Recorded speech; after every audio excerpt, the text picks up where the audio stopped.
Olá, tudo bem? Eu sou o Breno e eu estou aqui para fazer a apresentação do nosso PBL de Física 2, de máquinas térmicas e do ciclo de Carnot. Nós realizamos o trabalho num grupo de 4 pessoas, onde eu deixei para vocês aqui na primeira página o nome, o RA e o curso de cada um dos integrantes. E para começar o trabalho, nós vamos falar de Carnot, que, igual muito dos outros físicos que contribuíram muito para todo o conteúdo que a gente tem hoje, Carnot foi essencial nos estudos da termodinâmica, aonde lá no século XIX, esse jovem, né, Nicolas Leonard Sari Carnot, engenheiro mecânico, ele notou que o seu país, né, a França, estava ficando muito atrás economicamente da sua concorrente, que seria a Inglaterra. E ele começou a realizar estudos, de alguma forma que ele queria estar ajudando a não ficar tão atrás.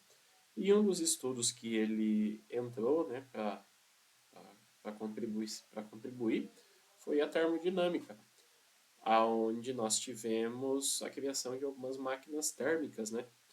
E em cima desse trabalho dele, eu elaborei 2 perguntas que foi o que o Carnot baseou para realizar todo esse conteúdo que nós vamos que eu vou estar ministrando aqui no PBL, que seria qual é a quantidade de trabalho máxima que pode ser exercida, pode ser obtida a partir do calor e qual a eficiência, né, qual a maior eficiência que a gente poderia chegar. E a partir daí nós entramos nos 2 pontos desse trabalho, que é a máquina térmica e o ciclo de Carnot. O ciclo de Carnot é esse gráfico que a gente tem à direita, né, que funciona da seguinte maneira. Esse sisteminha, ele trabalha a partir de uma troca de calor, mesmo sistema da máquina térmica, que é uma máquina que ela opera a partir da diferença de calor. Nesse caso de um pistão, aonde ela vai trabalhar com a temperatura quente e a temperatura fria, aonde esse calor vai exercer, vai fazer uma troca de calor com essa água, esse fogo faz troca de calor com a água, que vai entrar por que vai esquentar a água, gerar um vapor e fazer o trabalho nessa tubulação. Essa tubulação ela vai subir e vai fazer com que essa roda de transmissão funcione. Só que o que acontece? O Carnot, quando ele estudou isso, ele deixou esse gráfico à direita para gente, que é algo muito perfeito, né? Que se for ver ali, se funcionar dessa forma, é uma coisa que tem 100% de eficiência. E o que acontece? Foi percebido que nenhum material ele vai ter 100% de eficiência, porque o que acontece? Quando você tem esse trabalho, vamos falar aí por a questão do pistão. Pistão, liga metálica, um tipo de metal, aonde primeiro a gente tem o atrito.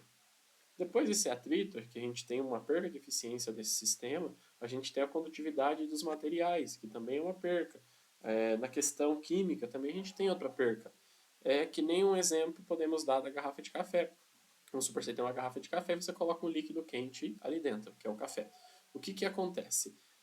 Primeiro que não existe um material 100% isolante, né? E aí, o que vai acontecer? Primeiro que esse líquido quente ele vai trocar calor com esse ar que está lá dentro, vai trocar calor com o copinho que está armazenado o café, que ele não é 100% isolante, ele é um isolante bom, só que ele vai atrasar esse processo de troca de calor, mas ele não é 100% isolante, que ele vai trocar calor com o ar dentro da garrafa de café, dentro desse plástico da garrafa de café, que vai trocar calor com o plástico, que vai trocar calor com o ambiente externo. Então, o que acontece? A gente consegue atrasar todo esse percurso, mas a gente não vai conseguir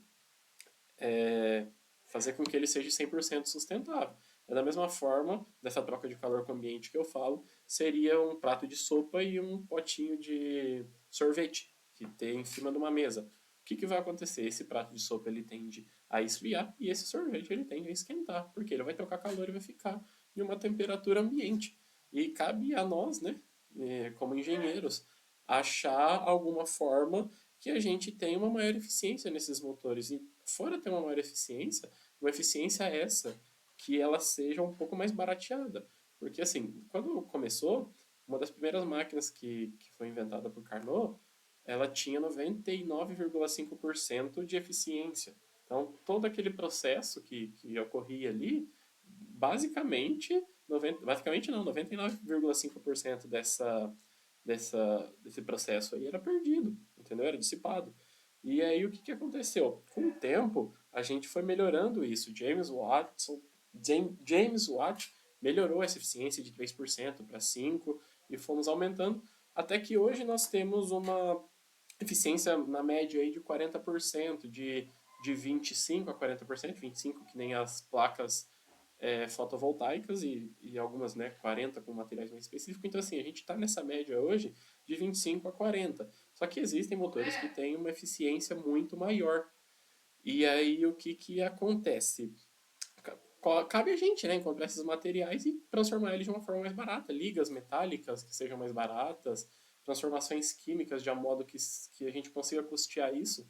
Porque senão, se a gente for trabalhar com um motor que tem uma eficiência de 90%, vai ficar muito caro. E dependendo de onde você vai utilizar esse sistema, ele vai ficar inviável. E seria isso o meu PBL, que para apresentar sobre as máquinas térmicas e o círculo de Carnot. Eu deixei aqui as referências de onde eu retirei cada imagem. E seria isso. Muito obrigado e até o próximo trabalho.